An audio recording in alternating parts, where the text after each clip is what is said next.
Bonjour et bienvenue. Je suis super contente de commencer cette série d'interviews, de témoignages, parcours de vie avec Christophe, qui est donc ici aujourd'hui. Bonjour Christophe. Bonjour Delphine. Je suis super contente de t'accueillir ici et de commencer cette série d'interviews parce que je trouve que tu as une vision de la vie passionnante et qui peut vraiment apporter un nouveau regard, un nouvel angle à d'autres personnes. Donc voilà, je trouvais que tu avais plein de choses passionnantes à nous raconter.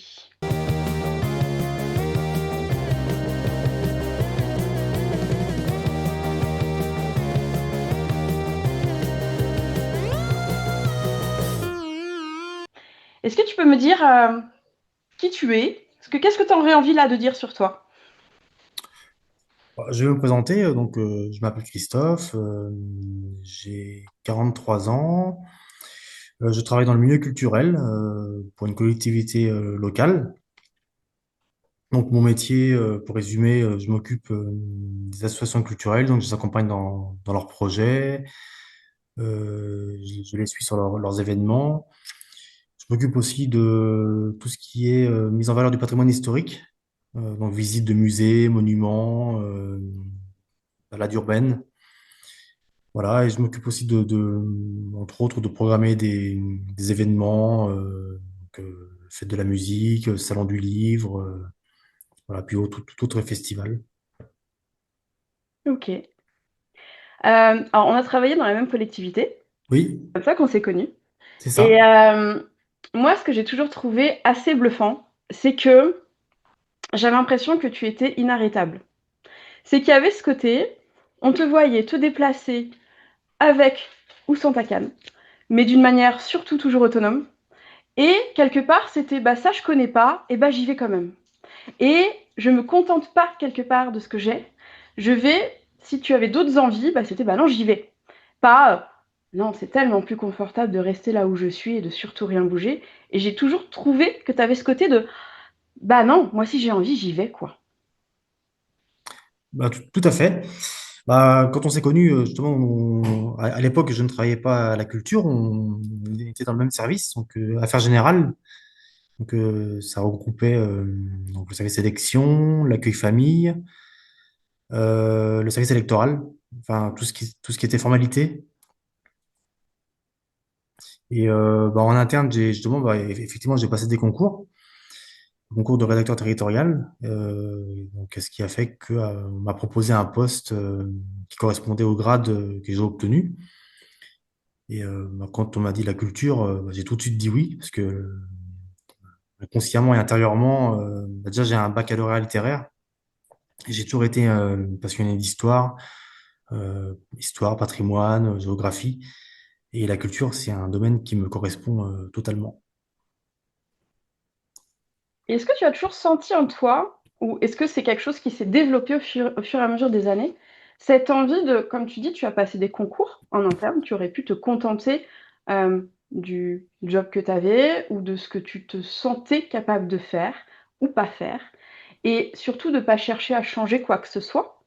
Donc, est-ce que cette envie de, quelque part, toujours d'aller de l'avant, est-ce que c'est quelque chose qui te caractériserait ou est-ce que c'est venu avec le temps? Comment tu le verrais, toi? Comment tu le décrirais? Euh, c'est quelque chose bah, qui est en moi de nature et qui s'est développé avec le temps. Ok. Qui s'est Euh, affirmé avec le temps? Affirmé, oui, ça s'est affirmé avec le temps.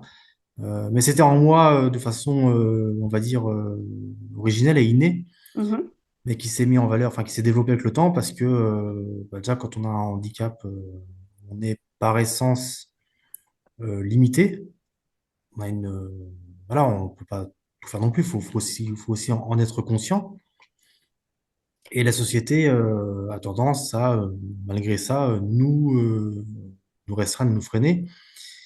Et, bah, justement, par de ce fait, enfin, enfin, je refuse euh, bah, qu'on me freine. Du coup, ça m'incite à redoubler d'efforts pour aller de l'avant. Ok. Bon, l'humain, il est comme ça, hein. Quand on lui dit non, il fera tout pour faire quand même, enfin, pour faire malgré tout. Ça dépend. Je dirais qu'il y en a qui vont au contraire qu'on se contenter du non et se dire bon bah c'est comme ça et plus subir quelque part. Et il y a ceux qui vont vouloir être acteurs et dire bah non, j'accepte pas ce non-là en fait. Non. Moi, je n'accepte pas. Mm. C'est ça que j'ai toujours trouvé ça vraiment chouette. Ce que tu m'as dit aussi quand on avait échangé, quand je t'ai proposé du coup de faire cette interview, il y a deux phrases qui m'ont marqué particulièrement. C'est un handicap ne doit pas limiter qui que ce soit. Ouais, exactement. Bah, c'est pas parce on a un handicap qu'on doit se refuser d'accomplir ses rêves. Euh, donc il faut aller de l'avant malgré tout et on ne doit pas s'interdire, d'oser faire des choses, aller de l'avant, réaliser des projets, même si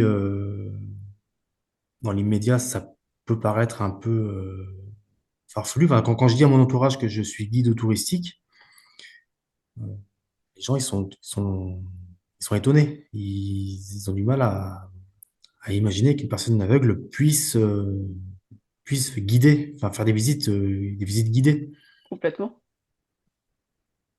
Parce que c'est Ah quelque oui. chose qui est. Après, quand on regarde enfin, ça pose des questions d'un côté, mais de l'autre côté, il y a l'aspect exotique. Un aveugle guide, même s'il y a des préjugés, ça éveille aussi la curiosité des gens.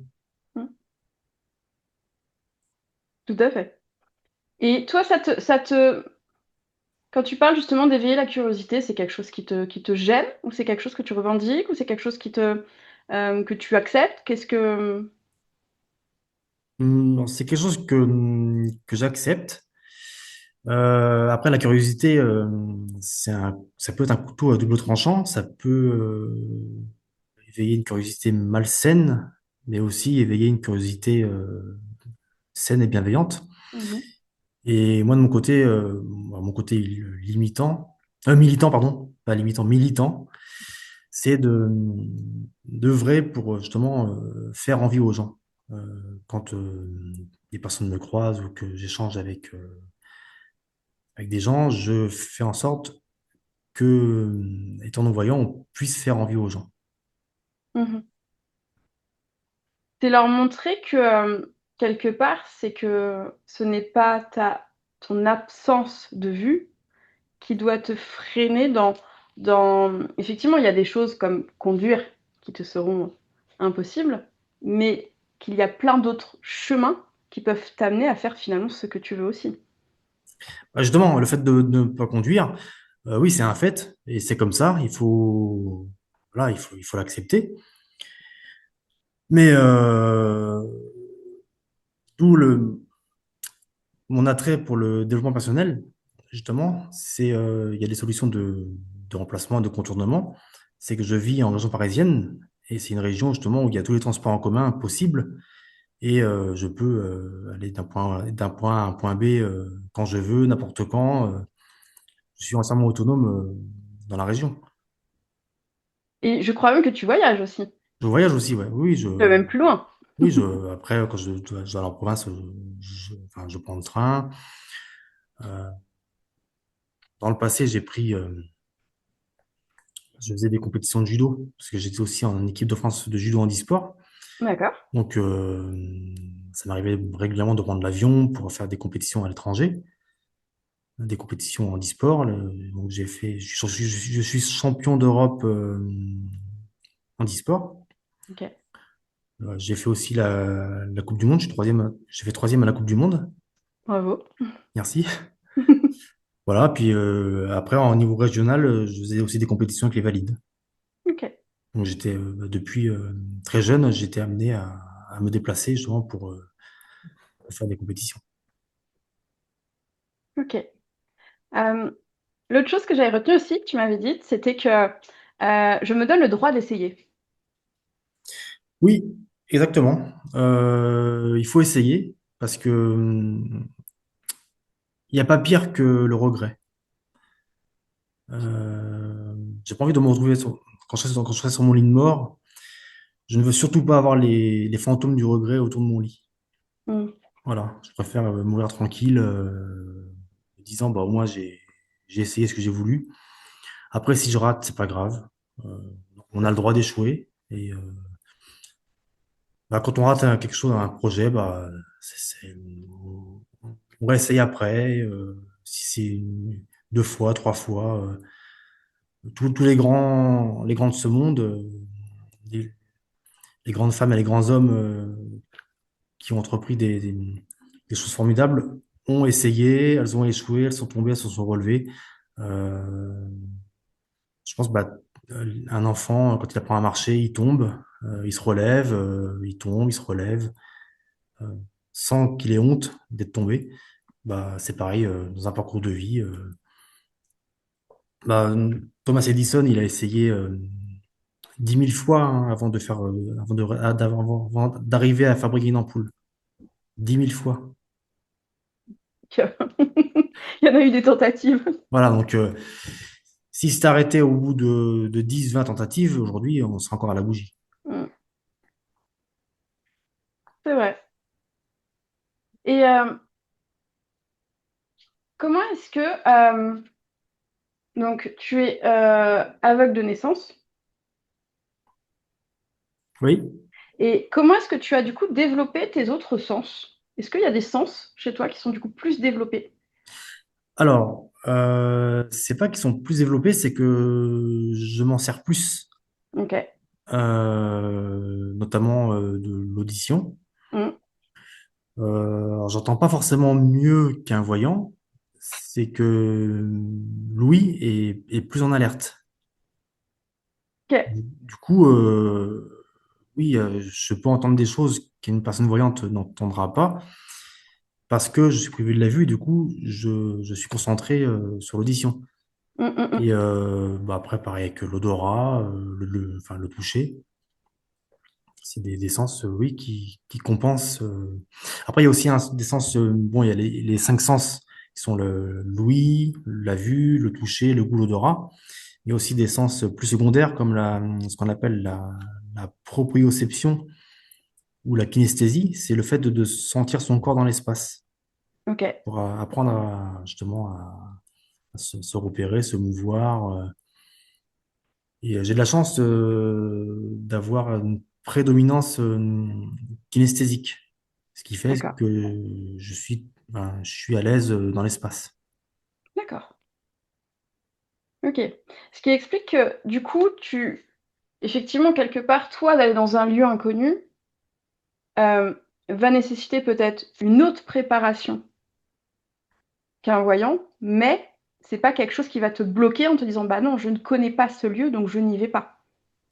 Non, non, non, non, je ne vais pas me bloquer par rapport à ça. Euh, je vais dans un lieu que je ne connais pas, bah, c'est pas grave, je prends mes repères. Mhm. Une fois que j'ai assimilé les lieux, bah, après je suis à l'aise. Mm, mm, mm. Et après, il y a aussi ce qu'on appelle la transposition. C'est que quand tu as appris à te repérer dans différents lieux, après ton cerveau, avec la neuroplasticité, il établit des chemins neuronaux. Donc tu apprends après, le fait d'apprendre à te repérer dans des lieux inconnus, c'est quelque chose de plus aisé parce que euh, tu as Quelque appris part à le faire. entraîné. Tu es entraîné, voilà, tu es entraîné à apprendre à te repérer dans des lieux que tu connais pas. D'accord. Oui, donc plus tu vas sur quelque part, plus tu expérimentes des nouveaux lieux, des nouveaux chemins, etc., plus ça va entraîner ton cerveau et plus tu vas être à l'aise et encore moins anxieux ou encore, enfin voilà, quelque part, ça réduit encore plus un éventuel stress parce que ça alimente justement ton cerveau, version t'es en confiance, euh, il y a des raccourcis qui ont été faits et du coup, de nouvelles connexions et que du coup, ça Oui, fait que tu es d'autant plus à l'aise et c'est un peu un cercle vertueux. c'est ça. C'est ça, C'est c'est chouette. les chemins, oui, les chemins neuronaux avec enfin, des synapses qui se créent, justement, bah, c'est ça qui je trouve que le cerveau, c'est un organe formidable. Hein. Mm. Quand on vieillit, bon, les muscles et les os bah, prennent de l'âge, mais le cerveau, jusqu'à notre dernier souffle, il est neuroplastique. Donc on peut apprendre, on peut toujours apprendre. Tout pendant que le cœur y bat, on peut apprendre. Quelque part, il n'y a jamais rien de définitif, du coup. Non. quelque part, comme tu dis, toute sa vie, on peut apprendre et toute sa vie, on peut sortir aussi de certaines, peut-être peurs, blocages ou situations. Que c'est pas une fin en soi, en fait.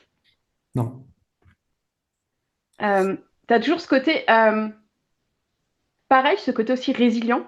Tu l'as alimenté au fur et à mesure des années. C'est quelque chose qui était quelque part déjà là. Et ou est-ce que c'est quelque chose que tu as expérimenté avec des hauts, avec des bas et ça continue à changer? Et je trouve que tu es beaucoup dans la résilience, quoi. Toujours dans le, bah voilà, on avance, on apprend et si ça passe pas par là, on va essayer un autre chemin. Et puis si ça fonctionne pas, on va peut-être essayer différemment, on va réessayer. c'est ça.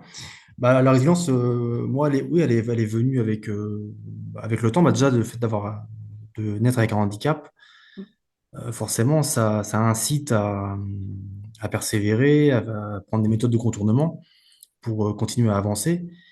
Et oui, puis la résilience, c'est quelque chose qui permet d'avancer, puis et ne pas avoir peur de l'échec.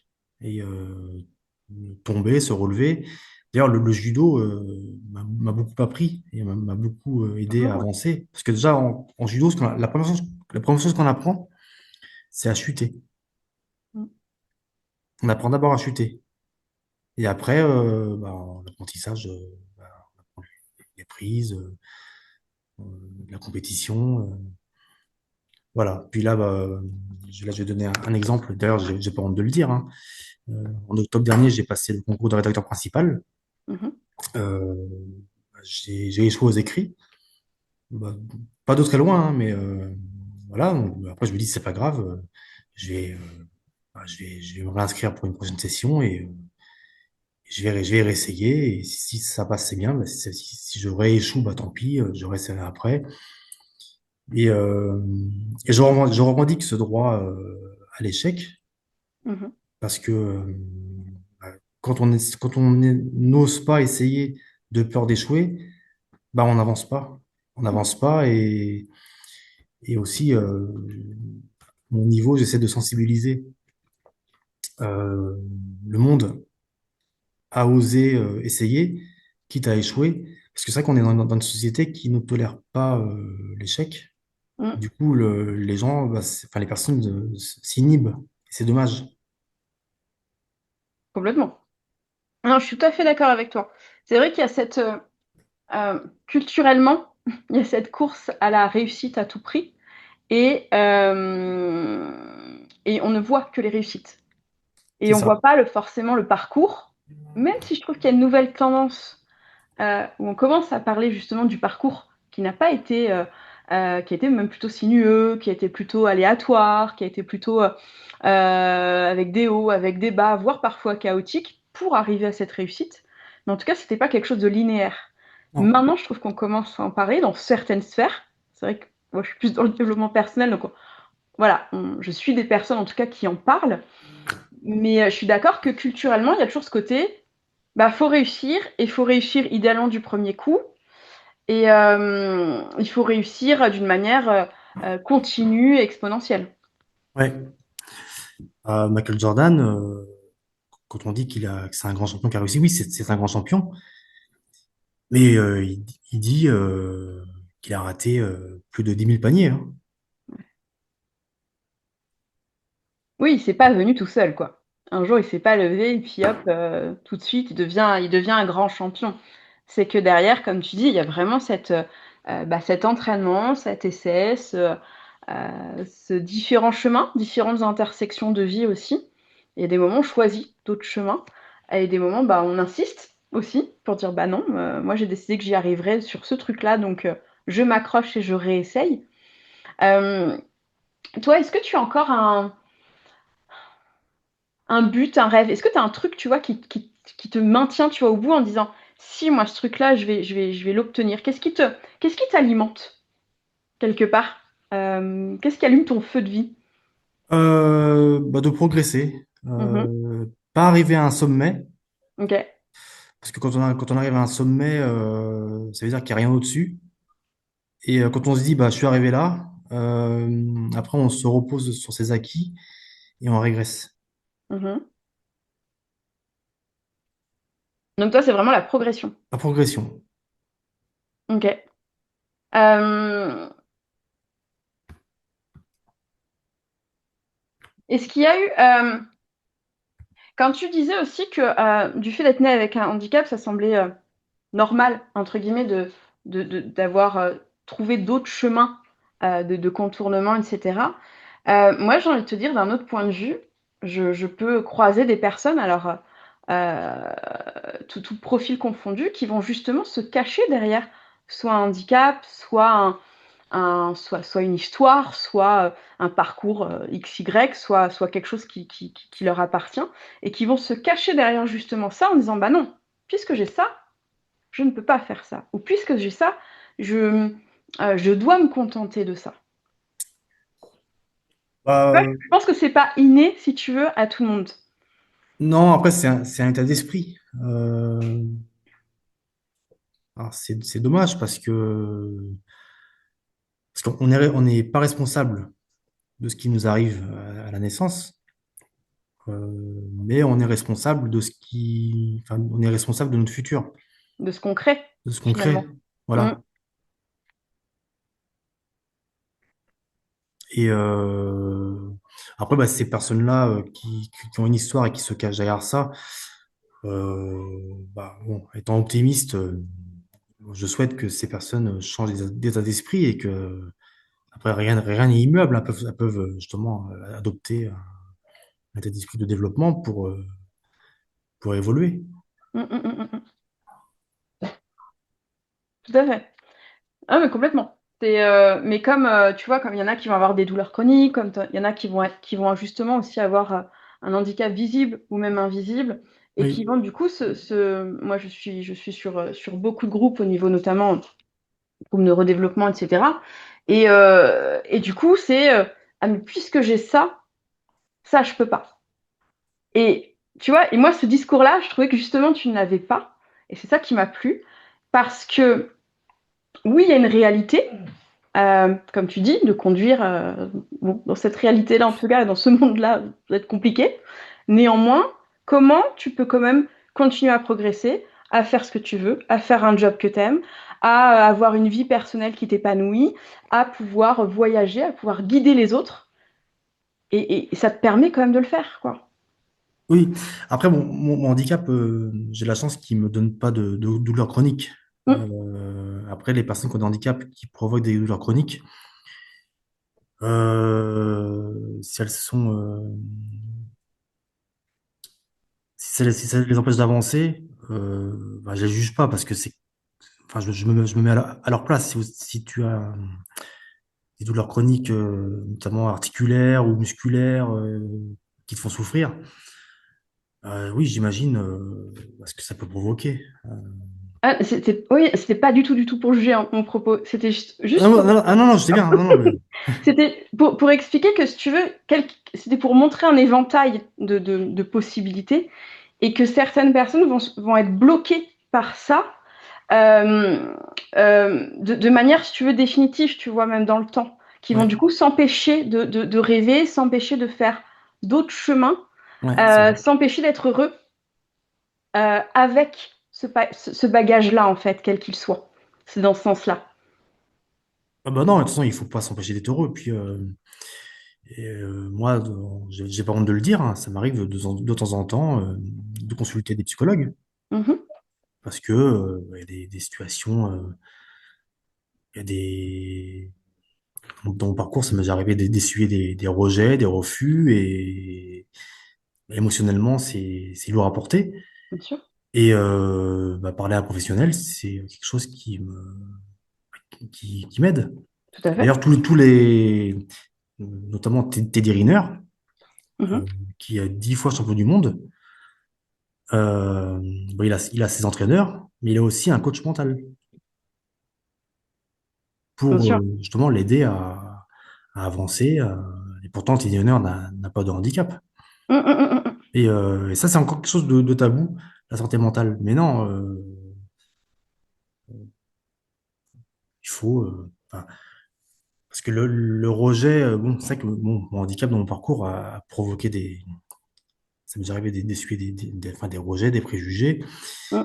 Et c'est quelque chose, ça provoque une douleur viscérale, le rejet. C'est un Mm, instinct primitif. mm. Enfin, à la préhistoire, quand un individu était exclu d'une tribu, c'était la mort Bah, il assurée. mourait. Ah oui, complètement. Voilà. C'est ça, ouais. Bon, aujourd'hui, c'est plus le cas, heureusement, avec les droits de l'homme, même si on est rejeté. Mais c'est un instinct qui est resté en nous. Ah Et oui, complètement. Ça active quelque chose de très primitif chez nous, de peur viscérale, d'un truc de... Ouais. voilà, Mm, ça fait peur et ça fait très mal. mm, tout à fait. Mais là, tu as tout à fait raison, c'est que la santé mentale est importante, psychothérapie et tout ce qui peut nous faire du bien, en fait. Parce qu'on n'a pas forcément toujours tous les solutions tout seul, quelle que soit la force de résilience qu'on ait ou la force de vie qu'on ait. Il y a des moments, bah, on a besoin d'aide, on a besoin d'un autre regard, on a besoin d'une tierce personne pour aller apaiser des choses chez nous ou remettre du sens Oui, pour certaines choses, et c'est important de le préciser. Euh, Est-ce que il y a des termes liés au fait d'être aveugle qui te gênent? Est-ce que tu vois, par exemple, il y a longtemps on n'a pas de malvoyant et puis d'aveugle. Est-ce que il y a des termes, tu vois, qui sont plus blessants pour toi ou qui peuvent plus te toucher? Ou peut-être qu'à des moments de ta vie, ça t'a peut-être plus touché que d'autres aussi. alors on dit oui, malvoyant, non-voyant, plutôt que de dire aveugle. Après, il y a, oui, alors malvoyant, c'est les personnes qui ont des restes visuels, qui peuvent encore lire en gros caractères, qui peuvent marcher encore sans canne, et les aveugles. Et après, on a remplacé longtemps le terme aveugle par non-voyant. Mm. Bon, c'est une novlangue. Euh, Moi, ça me dérange pas le terme aveugle, parce Ok. qu'au moins, c'est les choses sont dites. Euh, Mhm. un chat, tu l'appelles un chat, Tout à fait. voilà. Donc, tu dis pas que c'est un non-chien. C'est pas mal ça. Ah, donc un aveugle, c'est un aveugle, c'est une personne Mm, qui mm, perd de mm. la vue. Comme un sourd, on dit pas que c'est un non-entendant, c'est un sourd. C'est vrai. Voilà. Après, ceux qui ont un reste auditif, on dit les malentendants. Ça, Mm. c'est normal. Mais un sourd, c'est un sourd. Un aveugle, Ouais. c'est un aveugle. Mm, mm, mm. Parce que, enfin, la cécité, c'est un handicap qui fait peur. Euh, Oui. Autant il y a une sorte de surdit friendly. Les gens font faire des cours de langue des signes. Mm, La surdité, c'est un handicap qui se partage. Si mm, tu croises une personne sourde, bah, tu vas être autant handicapé qu'elle. Parce c'est que tu vrai. vas pas comprendre la langue des signes et elle ne va pas te comprendre parce qu'elle ne t'entend pas. Mm, Mais, des voyants qui vont spontanément prendre des cours de braille, ça ne se fait pas. oui, c'est vrai. Parce que c'est un handicap oui, qui fait peur. Moi, on m'a toujours dit, oui, si j'avais à choisir, je préférais être sourde qu'aveugle. D'accord. A priori, on choisit pas, hein, donc. Non, non, je choisis pas, mais Oui, non, mais oui. pour les gens, Oui, c'est plus simple. Enfin, ouais. le handicap sensoriel le plus dur, c'est Mm, de ne pas voir. mm, mm, Après, la vue, c'est quelque chose, bah, c'est le sens premier chez l'homme, hein. On a 80%, enfin 80% des informations arrivent par la vue. mm, Donc, forcément, une personne qui ne connaît pas le handicap visuel, si elle croise un aveugle, elle va se dire, bon, bah, vu qu'elle a que 20% des informations, bah, forcément, la personne, elle est limitée intellectuellement. mm. Mais non, c'est pas le cas. Après, il y a d'autres biais pour apprendre. Voilà. Maintenant, avec Internet, on a des lecteurs d'écran qui permettent de lire tout ce qu'on veut. Il y a des bibliothèques numériques. Voilà. Puis après, Parce que moi, je t'envoie des textos comme à n'importe qui, hein. ouais, c'est ça. Ouais. Enfin, ouais, sur mon téléphone, je peux lire. Avec mon lecteur d'écran, bah, je peux lire. Bah, je peux lire les textos, les mails. D'ailleurs, je vais te montrer.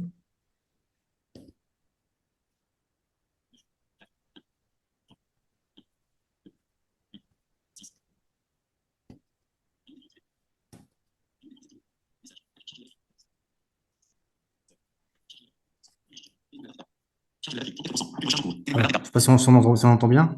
On entend bien un petit peu. Ouais. 65%, 60%. Ok. Sélecteur WhatsApp, mail, WhatsApp, Ah, activé. je vais remettre sur ton. Communauté, archivé. Delphine Mora, votre message, ok moi. Voilà. Votre Ok. HD, bouton, saisissez votre photo HD, 4, transfert, message, chouette, merci, message, j'arrive dans 2 minutes, 16, envoyez votre message, ok moi aussi, Ouais. quelques La photo soucis que de tu m'as envoyée, connexion, du coup, que je vais 16, mettre sur la Gmail. 19, envoyé à Delphine Mora, lu. Message, coucou 1, Ouais. accueil. À charge de la batterie, 34%. Aucune recharge à charge de la batterie, 34%. 65%. 70%. Est-ce qu'il manquerait encore des applications, des usages, des choses qui pourraient encore plus te faciliter la vie? Euh, C'est génial, c'est une invention extraordinaire parce que là, ça te permet vraiment d'être en contact avec tout le monde. Mais est-ce qu'il y aurait des choses qui, qui, qui manqueraient encore un petit peu? Je sais pas, ça me vient comme ça. des choses qui manqueraient, notamment pour lire certains PDF. Ok, Après, maintenant, tu as des applications quand tu prends une photo, euh, tu as un logiciel qui te lit, enfin qui te décrit la photo en temps réel, enfin qui te décrit le contenu de la photo d'accord. et te dit tout ce qu'il y a, voilà, dans une pièce avec des murs bleus, avec la personne, elle a un pull vert, elle sourit, voilà, ça décrit. C'est de l'IA, ça? Ou du coup, ou pas? Oui, Pas c'est du de tout. l'IA. Si, c'est l'IA, hein. Ouais. Ouais, du coup, ça permet quand même oui, de pouvoir décrire du coup une image, ce qui est super chouette. Euh, En plus, toi, t'es guide Oui. culturel. Donc, du coup, tu as, je pense, cette envie de voir les choses, mais bah, d'une autre manière. Du Bah, coup, tout à fait. Après, quand je fais des repérages pour préparer une visite, bah, je fais d'abord des recherches sur Internet, Mhm. l'aspect historique. Après, je demande à l'IA de me décrire le bâtiment. Après, je vais sur place, je fais des repérages physiques. Je prends des photos aussi. Ok, Et après, je demande à l'IA de me décrire les photos. d'accord. Voilà. Et si je peux, bah, je me fais accompagner d'un voyant Mhm. qui m'aide aussi à Qui pourrait préparer. t'apporter peut-être plus d'autres détails Voilà. complémentaires. Après, l'IA, c'est très bien, hein, mais il n'y a pas le côté émotionnel. Oui, oui, bien sûr. Oui, oui. Oui, là, pour te décrire des choses, mais pas te faire t'emmener forcément dans un univers complet juste en décrivant cette photo. Tu vois, quand je vais aller voir une exposition de peinture, bon, je prends le tableau en photo, l'IA me le décrit, Ok. mais rien ne vaut une personne physique à côté de moi qui me décrit. En plus, enfin, quand tu vois un tableau, tu t'émerveilles. Hmm. Et Oui, ça, c'est irremplaçable. oui, qui va décrire du coup avec des émotions, Ça, avec c'est. d'autres mots et d'autres intonations aussi. Ah oui, en plus, moi, je suis très émotionnel, donc avoir une personne à côté de moi qui s'émerveille, Hmm, c'est formidable. mhm. Oui, elle t'emmène dans son univers, C'est quelque part. Elle ça, te fait voyager avec elle. c'est ça. Donc une IA, ça reste bon, c'est une très belle avancée, hein. Hmm, hmm, hmm. Ça décrit, mais c'est plat, il y a pas d'émotion, voilà, Oui. Bah, c'est pas un humain, hein. c'est pas un humain. Non. Et l'IA ne remplacera jamais l'humain. Non, ça j'en suis convaincue aussi. D'ailleurs, il y a des entreprises qui ont licencié et qui rappellent des salariés parce qu'ils sont aperçus que bah, l'IA, ça ne faisait pas tout. Non, ça fait plein de choses, on est d'accord. Mais effectivement, je suis tout à fait d'accord avec toi, ça ne fait pas tout. Ça fait pas tout. Puis une IA ne s'adapte pas quand le monde change. Hmm. S'il n'y a pas des développeurs derrière qui font des réajustements Ils vont pour que l'IA l'entraîner. s'adapte, Hmm, bah, ne s'adaptera pas. Un humain en temps réel va s'adapter. hmm, Euh, hmm, hmm. dans une voiture autonome, bon, tu l'apprends à s'arrêter au stop. Quand tu vois un stop, elle s'arrête. Mhm. Et s'il y a, mettons, une personne qui marche sur la route, enfin, sur le trottoir, et que dans le dos, elle a un stop, bah, Hmm. quand la voiture verra la personne avec le stop dans le dos, bah, elle va s'arrêter. Quand la personne va continuer à avancer, et qu'elle va s'éloigner, bah, la voiture va redémarrer. Et une Mhm. fois arrivée à la hauteur de la personne qui a le stop, bah, elle va de nouveau s'arrêter. Bah oui. Parce que, après, bon, si on reprogramme la voiture pour l'apprendre à s'arrêter un stop, enfin, à ne pas s'arrêter quand il y a un t-shirt où il y a marqué stop, elle ne s'arrêtera plus. Mais Ok. elle n'a pas la présence d'esprit de enfin, c'est une IA, c'est bête et méchant, c'est tout. Oui, bah, fort heureusement, c'est quand même, ça, ce n'est pas un humain, on disait, et heureusement. Et que effectivement, nous, on a cette capacité d'adaptation, voire de suradaptation aussi, C'est ça. et d'évolution qu'on a, qui est très humain, de toute manière. Voilà, cette envie aussi de progresser, d'avancer, voilà, on reste humain, quoi, et heureusement. Ouais, heureusement, oui. Je vois l'heure qui tourne. Est-ce que tu aurais envie de partager encore autre chose sur ta manière de voir la vie, sur la manière dont tu vis? Voilà, est-ce que tu as... Bon, ce que j'ai envie de dire, c'est bah, qu'il faut, il faut pas s'interdire à avoir des rêves et il faut avancer quoi qu'il arrive. Et bah oui, s'autoriser à penser, à rêver. Moi, j'adore penser, notamment quand je me couche le soir. Euh, Mhm. je pars dans des univers vraiment. Et, et avoir aussi des rêves obsessionnels, justement, c'est ça aussi qui permet de réaliser des choses, même quand ça paraît impossible au premier abord, bah, quand ça devient obsessionnel, bah, on finit par y arriver. Puis quelque part, on s'accroche. Quand C'est ça devient ça. comme ça, quand ça tourne en boucle, ça donne envie de s'accrocher, quel Ouais. que soit le chemin emprunté. Ouais. Du coup, qu'est-ce qu'on peut te souhaiter pour cette fin, pour conclure? Qu'est-ce que... Euh, enrichir mes compétences de guide, Ok. justement, toujours faire découvrir toujours plus de patrimoine Mhm. au plus grand nombre. Parce que moi, j'adore partager mes connaissances et transmettre mon savoir à tous. Waouh. Mais c'est super. Merci beaucoup, Christophe. Avec grand plaisir. Eh bien, écoute, je te souhaite du coup encore plus de partage et d'apprentissage et de pouvoir transmettre du coup tout ce que tu découvres, tout ce que tu sens, tout ce que tu ressens et tout ce que tu as appris aussi, parce que tu as appris Ouais. aussi beaucoup de choses. Bah, j'adore apprendre Ça et se voit. j'adore enfin, acquérir des connaissances et j'adore aussi Mm. transmettre. Mais c'est génial. Donc merci beaucoup. Je suis désolée, un bruit de fond, tu dois peut-être entendre. J'ai ma chienne qui s'énerve parce qu'elle entend parfois des bus. Et voilà. Donc c'est les bruits de ma chienne qui passent. Merci beaucoup en tout cas Christophe Avec, d'être venu, d'avoir échangé avec moi. avec grand plaisir. Et je te dis bah, à très bientôt. À bientôt. Merci.